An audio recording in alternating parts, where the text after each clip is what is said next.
I've said many times that if you get to be 65 or 70 and later, and the people that you want to have love you actually do love you, you're a success. I've never seen anybody that reaches that age. I mean, I'm not talking about somebody that's in extreme poverty or pain or something, but I've never seen anybody that, if they have a lot of people that love them, that is other than happy. And I've seen some very, very wealthy people that they give testimonial dinners to and name schools after and everything. Nobody loves them. By far the best investment you can make is in yourself. I mean, for example, communication skills. I tell the students that come that they're going to graduate schools and business, and they're learning all these complicated formulas and all that. If they just learn to communicate better, both in writing and in person, they increase their value at least 50%. I mean, if you can't communicate, somebody says, it's like winking at a girl in the dark. Nothing happens, basically. And you have to be able to get forth your ideas, and that's relatively easy. I did it myself with the Dale Carnegie course. Some people wish I'd taken a shorter course now in terms of my talking later on, but it's just hugely important. And if you invest in yourself, nobody can take it away from you. I mean, the second thing, which I'll get a certain criticism for not living it, but I do tell students, that if I gave you a car and it'd be the only car you get in the rest of your life, you take care of it like you can't believe. Any scratch, you'd fix that moment. You'd read the owner's manual. You'd keep a garage and do all these things. And you get exactly one mind and one body in this world. And you can't start taking care of it when you're 50. By that time, you'll have rusted out if you haven't done anything. So you should really make sure that you just remember that you just got one mind and body to get through life with and to do the most with it. Well, life advice is, the most important thing, aside from the things I've talked about already, is really who you associate with. You want to associate with people that are better than you are. I mean, basically, you'll go in the direction of the people that you associate with, and you want to have the right heroes. You want people, if you want to emulate somebody, you better pick very carefully who you want to emulate. And when obviously you can't pick your parents, they're going to have an enormous influence on you, but you don't get a choice on that. But you get choices as you go down the line, and who you admire, who you want to copy, and the most important for most people in terms of that decision is their spouse. It's also important in terms of a partner in business, but the partner in life is the most important one. You want to pick a spouse that's better than you are, and then he or she, you hope they don't figure it out too fast. Now at 86, I mean, I've seen a lot of people that have gotten older, and I've never seen anybody that is 70 or pick an age who felt good about their children that felt bad about their life. And in all my experience, I've seen plenty of people with lots of money where it hasn't worked out well in the family. They didn't feel good about their children. Or the children didn't feel good about them. I mean, but whichever way. I mean, but in other words, they failed at the most important teaching job they had in personal relationship. And sometimes it happens for extraneous reasons, but I really have never met anybody, regardless of their economic circumstances, who felt their life was a failure.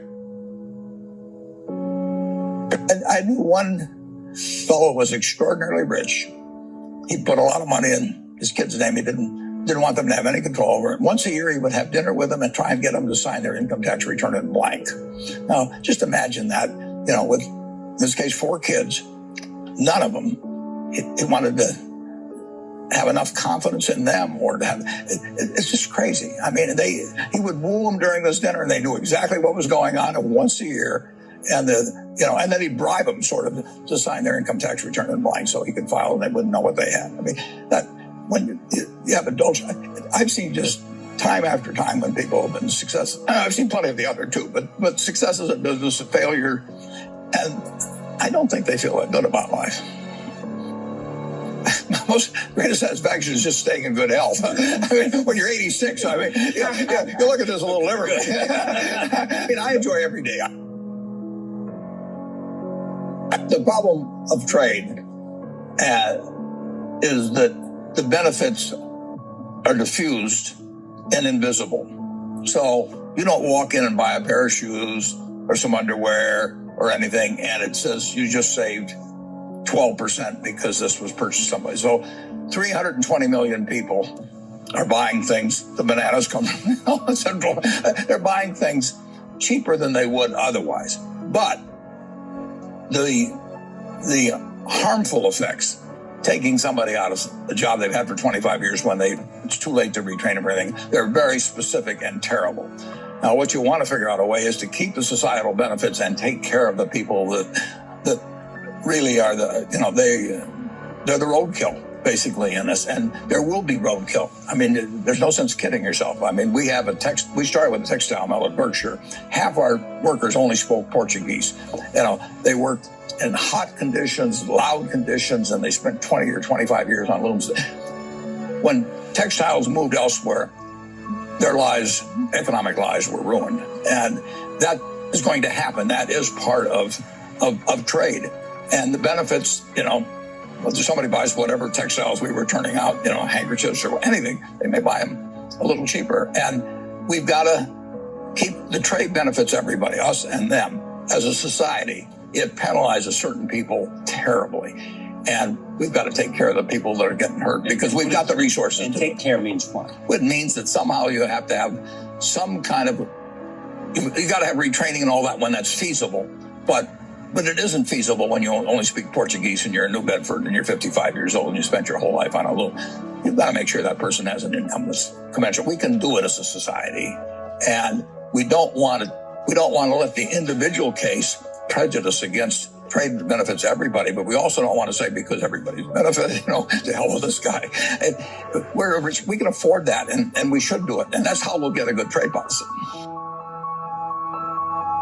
Overall, in aggregate, our society will be far richer 10, 20, 30 years ago. And if you just take in aggregate, our children will live better. The real question is will it continue to leave lots of people behind? And a specialized market system will leave people behind. There is, if somebody is, however you want to measure it, 10% below average, there are opportunities in this world today have not improved at all, from 30 or 40 years ago. The classic situation is you take the Forbes 400 in 1982. Number one guy was Dan Ludwig. No, your viewers have never heard of him. And he had $2 billion. Now that it'd be 30 or 40 times that. 30 or 40 times. And this, more highly specialized economy, year after year, different from that agrarian economy of 200 years ago, it's going to be more and more people at the very top winning big time. And it really won't do, absent certain types of programs, it won't do much for the person that really doesn't have any special skills for the market. The average person, or slightly below average person in terms of particularly market talents, is not going to do very well unless we have policies to make sure that they participate in some way. And the guys at the top are going to keep doing better. Pardon me? Policies from government. It has to be government. Government is always, the market system is this traffic cop. It directs resources, it directs brains, and it does a great job of it. But if it also directs all the winnings, it will continually favor more people at the top. Government's always government came in with Social Security, and government, redirects the winnings, so it isn't totally the market system that delivers the winnings. But I don't want to kill the market system in terms of producing things at all. We want more and more stuff, but there will be more and more people falling further relatively behind, and that's not a good result. We can afford it. We can do that. And in this country, if you took the Forbes 400, they had $93 billion in 1982, and they have $2.4 trillion now. 25 times as much, not exactly the same people, but take the 400, 25 times as much as 35 years ago. And believe me, that does not strike somebody that's working 40 hours a week and trying to support a couple kids on it and finding, and that their incomes remain the same or be less, or they just aren't participating. Or they're threatened by forces they can't comprehend. They can't. The market system just pays more and more. Just think. Say you're a middleweight boxer. I mean, in the 30s you were limited to, you wouldn't even get on the undercard at Madison Square Garden, and it was limited. But then television comes along, and cable comes along, and pay-per-view, and tens and tens of millions of dollars. So at the top, it's terrific. But if you're the 45th best middleweight in the country, it's pretty much the same as it used to be in the 30s. So the spread gets wider. If you're Frank Sinatra, you're a lot better off if you've got television than if you just play at some theater in New York, like where you started. It's magnified, but throughout. I mean, if you've got a good business idea, you can get it capitalized and become worth billions just on the idea. So it's just tougher. Whereas, you go back to 1800, and if you were reasonably strong and willing to work hard, you were worth 90% as much on a farm as the very best guy.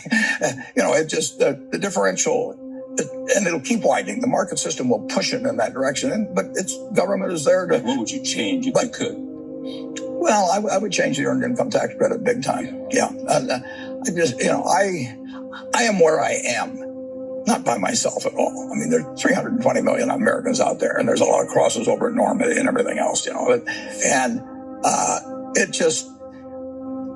I benefit enormously by having come along when I came along and where I came along.